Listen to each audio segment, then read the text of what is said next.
Okay, so let's jump into the content here. We're going to talk about medications for ADHD, what's new.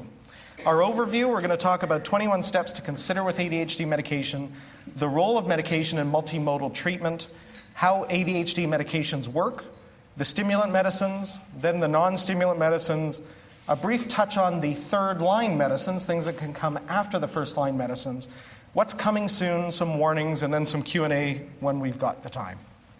So 21 steps to consider. Now, I'm going to go through these reasonably quickly, though I've given a whole hour lecture on these 21 steps before. But I just want to touch on these points so you're aware. Medication is important, and it has to be taken in context. So step number 1, ensure you've got the proper assessment and diagnosis. You need to see a doctor who's confident and capable to assess and diagnose ADHD, because the medicines, frankly, don't work that well or shouldn't be taken if you don't really have ADHD. You need to get educated. I know I don't have to convince you guys are all here on a beautiful Saturday, to learn more about ADHD, and that's fantastic. And you need to, because there's more research being done, more information comes out, and we know that ADHD changes in different circumstances and across the lifespan. And the experience that I've had working with people is sometimes it's one little piece of information that you learn that creates a dramatic difference in your understanding and management of ADHD 3 months, 6 months, or even 3 years from now that you pick up today. So it's fantastic you're here, and you need to continue the process of education for ADHD. Remember that ADHD is a medical condition. You've certainly had excellent evidence of that this morning with the talks you've had. And it's critically important, and we always have to remind ourselves, because there are so many people who are ready to say it's just because of violent video games or single-parent families or teachers who don't care about their students or whatever. Review the impairment. Impairment is a critical factor of ADHD. You see, the fact that there's impairment is what actually makes it a disorder. The fact that it interferes with the normal educational, social, emotional, and psychological development, that impairment creates the disorder. So you need to know that there's impairment. And one of the problems with the DSM is it says you need to have impairment in 2 or more settings. But where do they tell us how to actually assess the impairment? There aren't really that many assessments for the impairment. In the CADRA guidelines, the Canadian ADHD Resource Alliance, we have the WIFR scale, the Weiss Functional Impairment Rating Scale, and this is a good tool that's being researched to help to measure impairment. That said, you can talk with your doctor or therapist about what impact ADHD is having with you, and then monitor that impairment as your treatment moves forward. Document the baseline. This is critically important. If somebody goes in for a blood pressure problem, the doctor does their blood pressure in the beginning and knows where they're at, right? Usually you have to get it measured a few times before they'll diagnose hypertension. In ADHD, sometimes the doctor will do the assessment and look at the symptoms, but not necessarily clearly document the rate of symptoms, and then doesn't necessarily follow up. So the baseline is getting very clear as to what the symptoms are in the beginning, both the impairment and also ADHD symptoms, often using the ADHD symptom checklists. Consider medication trial as a test.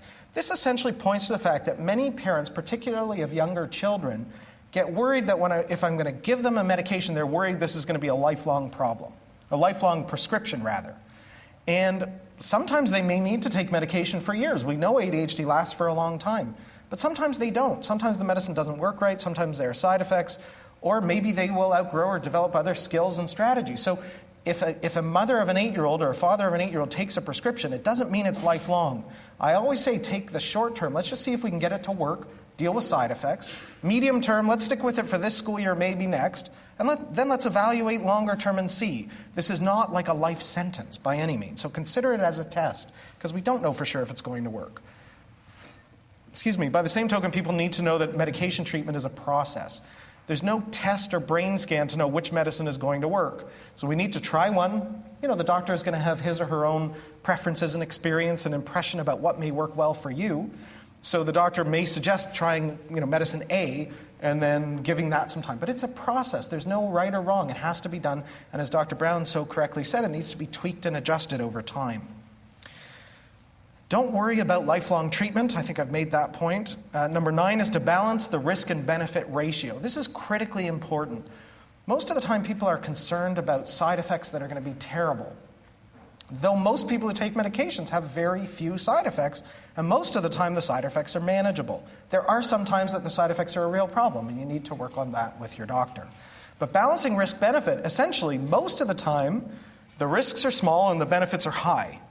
Sometimes the risks are high and the benefits are small. Well, if that's the case, if a parent's child is the one who gets a lot of the side effects, then we change the medicine or stop the medicine. Most of the time, 60 to 80% of the time, there's good response with minimal side effects. So we need to balance risk-benefit ratio and monitor this over time. We need to remember the risks if ADHD is not treated. There are long-term consequences if we don't get the proper treatment for people with ADHD. Know the risks of treatment. You need to know the common side effects as well as the rare and concerning ones to be educated and know how to use them safely. Make the commitment to full treatment. I've had parents who would come in and let's say they're on a medication and they're on sort of a medium range dose. And I see them and I say, you know what? Your child is benefiting or your teen is benefiting from that medium range dose, though there are still symptoms going on. And if they're going to be exposed to the risk of side effects, let's get that dose up to the range that they need to control those symptoms that are causing the problems.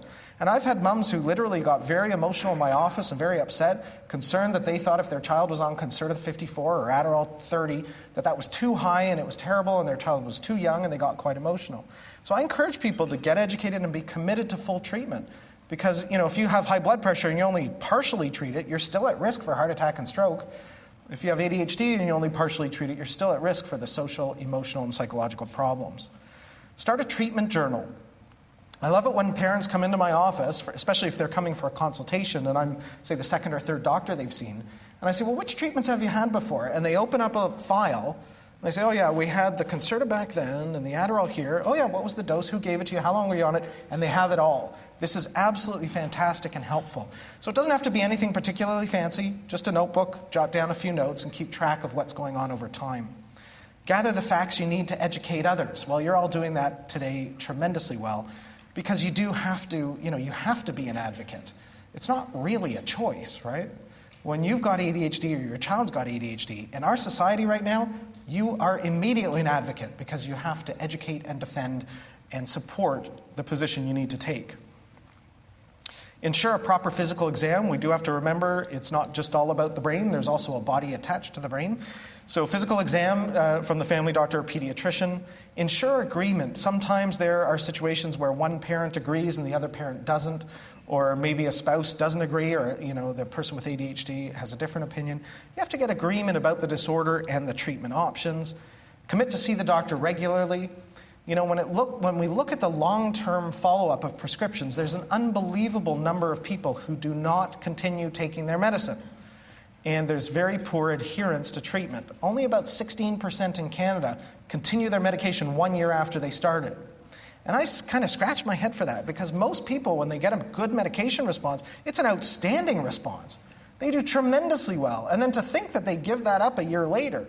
But I think part of what happens is if their doctor's too busy or they just get a consultation, then they have to go back to the family doctor or whatever, they sort of get lost over time and things overshadow the importance of the treatment. But you've got to commit to see the doctor regularly, at least every 3 months or 6 months at the bare minimum, just to touch base, get a new prescription, check on what's going on.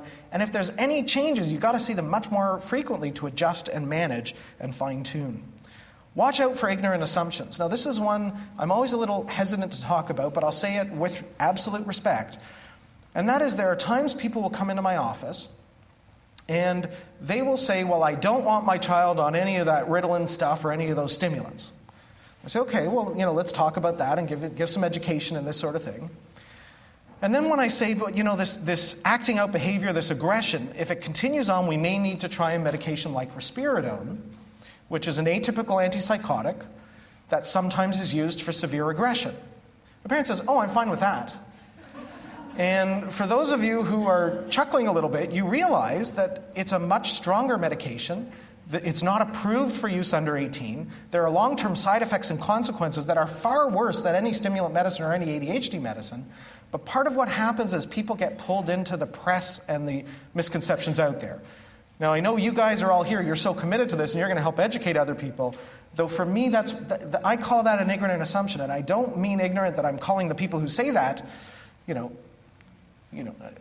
I guess they're just uneducated. They don't know. And what I do is then educate them so that they realize that trying risperidone should really be like far down the road, not in the beginning. Don't let a mystery side effect interfere. There's some families who think, well, I don't want to take the medication because what if 20 years from now we find out that such and such happens? And I always say, well, do you use a cell phone? Do you hold it up to your ear? What if those people, the little quiet thing in the background that says we're all going to get brain tumors right over here over our ears, what if they're actually right 20 years from now? Are you going to stop using your cell phone, or are you still going to make a call tomorrow, right? And so we live with a certain amount of risk. And these medications have been out for a very long time, have a very good safety record, and I like to encourage people not to let the mystery side effect interfere. Mixing alternatives with medication, this is something I'm not going to spend a lot of time on today because of the fact that we're here about a medication talk. I am pro-medication. I'm also pro-alternative approaches. I'm also pro-therapy. I'm pro-coaching. I'm pro anything that's going to work for ADHD. It's just important to monitor and make sure that people get the response. It also depends to some extent on the severity of ADHD. If it's very severe ADHD, it's not time to start diet change and omega-3s while somebody's about to get expelled from school. It's time to use medication. If people want to add diet change or omega-3s or other alternatives later, by all means go for it. ADHD is a marathon, not a sprint. Ultimately, in the same way if anybody in this room went to their doctor and the doctor said, you have high blood pressure, you have to go on medicines, and you said, well, I really will go to the gym and I'll cut out the salt and I'll start meditating, I'll lower my blood pressure, I promise. The doctor's going to say, well, come back in 6 weeks or 12 weeks. If it's improved, you can carry on with your natural approaches. If it's not improved, you're at high risk. I'm not going to let you keep doing it. And that's the same sort of thing with the alternatives. So if we can lower the risks, control the symptoms, you can add alternatives and other things as well. Remember, ADHD is there 24 hours a day, 7 days a week, 365 days a year. So when it comes to the medication holidays, a long time ago, the field used to say, consider medication holidays, don't take medicines on weekends and summers. Now we know ADHD affects the whole day and all aspects of the individual. So consider medication treatment all the time. There still are some individuals who do medication holidays, and talk to your doctor about that as an option, though generally speaking, we encourage treatment all the time.